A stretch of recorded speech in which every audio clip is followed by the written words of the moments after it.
Any shoe you need, I probably have. If I don't have it, I can get it for you in 24 hours. If you're a rapper, you have a video shoot, and you need the shoes coming out in 2 weeks, I just have to make a call and I'll get it for you.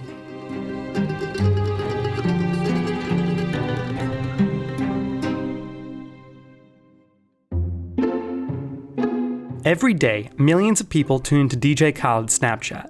The key to more success is to have a lot of pillows. One of my favorite DJ Khaled appearances is this kid. Ben, how's business in the new year? Booming.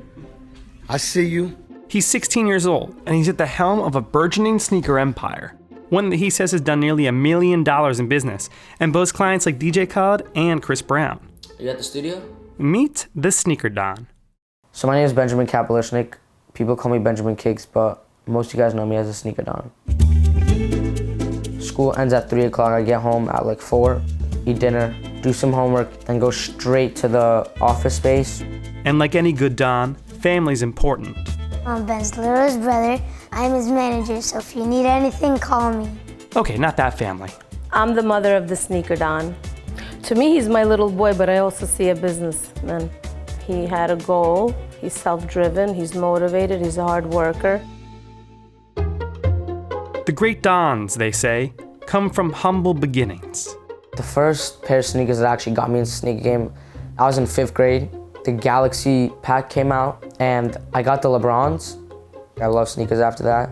Probably around 6th grade, when my parents didn't want to fund my sneaker hobby anymore, I had to figure out a way how to get the money for it. And then I realized if I buy 5 or 10 pairs, by paying people to stand in line for me, I could sell it to a larger clientele and make more money plus get my shoe for free. And then it just finally broke through and the money just started coming in. At first it amazed me how sneakers can go for like so much money. For like one shoe, people were charging $1,000. I thought it was like a joke or something. $1,000? But hey, that's why he's the Sneaker Don. So, what comes next? Really excited to open up a physical store. The first location is gonna be Miami, and then I'm trying to do LA, New York, and Chicago. All my friends, when they dropped out of the sneaker game, they're like, it's dead, it's over. There's no more, like, you're not doing anything, you're wasting your time, you're gonna lose money. None of the above was true. Played themselves.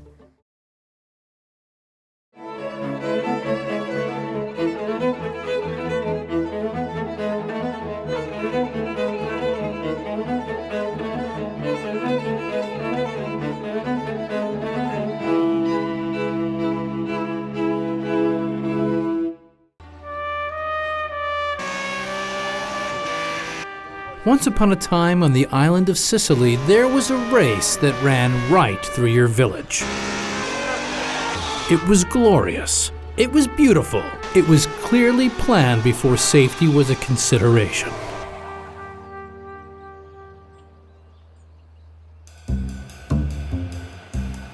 The Targa Florio was founded in Sicily by a speed-loving fellow named Vincenzo Florio in 1906.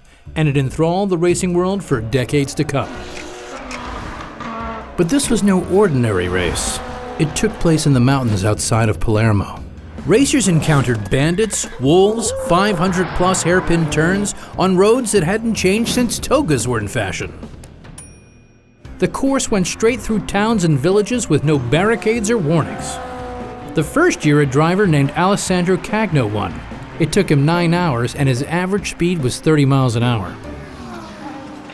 The Targa Florio ran for 71 years. Titans of the car world like Mario Andretti competed, but a growing realization that the race was crazy dangerous led to it being shut down in 1977. It was the longest-running car race in the world at the time. Today, the grandstand outside Palermo sits empty, but evidence of the race is everywhere, peeking out in the beautiful landscape. The Targa Florio became synonymous with a long and grueling race.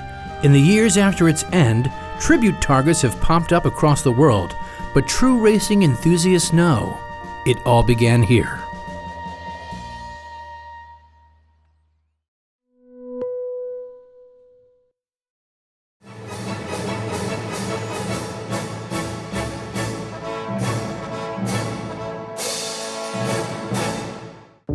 When my little brother Lucas was born, my parents were told that he wouldn't walk or talk, and the doctors even said he might not make it to his 10th birthday. But today, a few months away from his 10th birthday, we're doing our 15th triathlon together.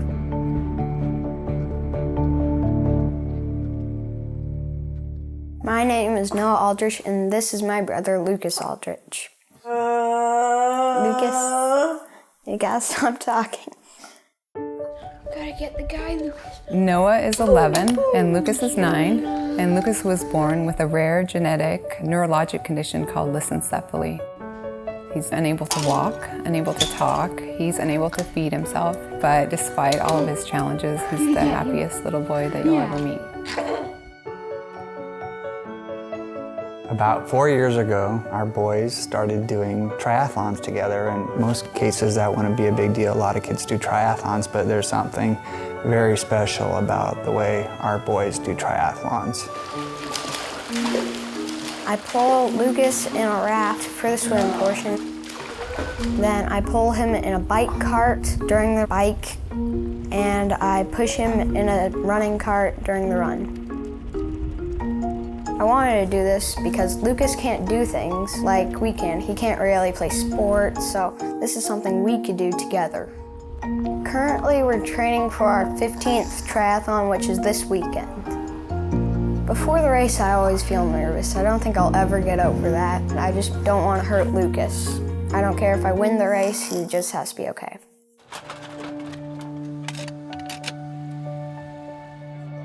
Before the race, Lucas gets serious and he gets his race face on and they're ready to compete. They swim around 200 yards. Then they transition to a bike.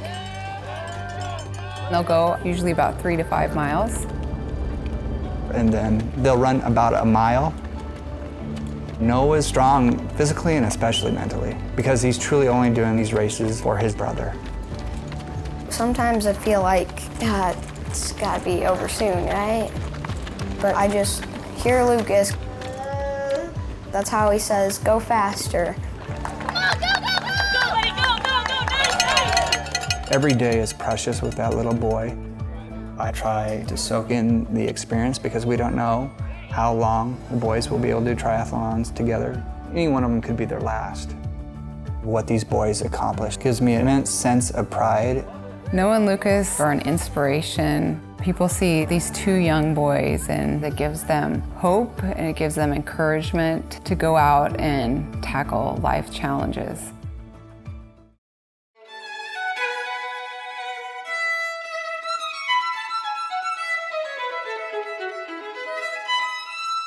This is my friend Laura, and she's 80 years old. And this is my friend Tiffany, and she is 26. And we live in a retirement community.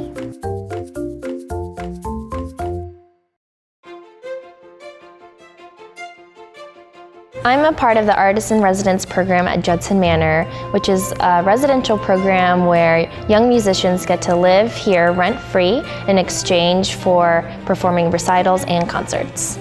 When I tell people I live in a retirement community, I get a lot of mixed reactions. Some people don't believe me.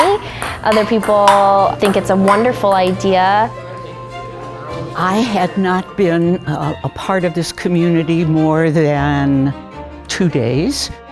I was in the lobby and they told me about Tiffany, and I walked over and introduced myself and I said, "Do you like dogs?" "Oh, she loves dogs." And Tiffany and I became friends. We just formed a friendship. We'll talk about art. We talk about clothes. I don't wear fashionable shoes anymore, but Tiffany does, and we talk about shoes. Laura to me is like a grandma and also a friend and a confidant. I don't think the age difference is something that I am constantly thinking about or that I'm aware of. You don't think, oh, I'm having dinner with this 100-year-old and this 90-year-old. You know, I'm having dinner with my friend Laura and Sarah. In a way, it is almost like being in a college dorm with the fact that there are so many people here from different places, from different backgrounds. It might be a little bit quieter than a normal college dorm, but I think we still have just as much fun.